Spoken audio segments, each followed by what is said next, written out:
নিমফুলের মধু ধারাবাহিকের পর এবার জগদ্ধাত্রীতে ফিরছে পল্লবী শর্মা। বিস্তারিত জানতে ভিডিওটি দেখুন।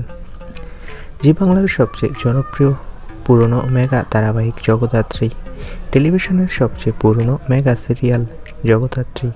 সময়ের সাথে সাথে এখন শীর্ষ স্থান হাতছাড়া হয়েছে জগদ্ধাত্রীর, তবুও দ্বিতীয় স্থানে অপ্রতিরোধ্য রয়েছে এই ধারাবাহিকটি।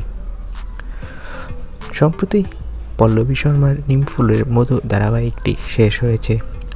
শোনা যাচ্ছে এবার জগদ্ধাত্রী ধারাবাহিকে পল্লবী শর্মা একটা ক্যামিও চরিত্রে ফিরবে। শোনা যাচ্ছে তার চরিত্রটা বেশ ইন্টারেস্টিং হবে। তো বন্ধুরা, পল্লবী শর্মা এবার জগদ্ধাত্রী ধারাবাহিকে একটা ক্যামিও চরিত্রে ফিরছে। এ প্রসঙ্গে তোমাদের মন্তব্য কি কমেন্ট বক্সে জানাও। আর জগদ্ধাত্রী ধারাবাহিক ও পল্লবী শর্মার ভক্ত হয়ে থাকলে অবশ্যই ভিডিওটিতে একটি লাইক দেবে। সাথে থাকার জন্য সবাইকে ধন্যবাদ।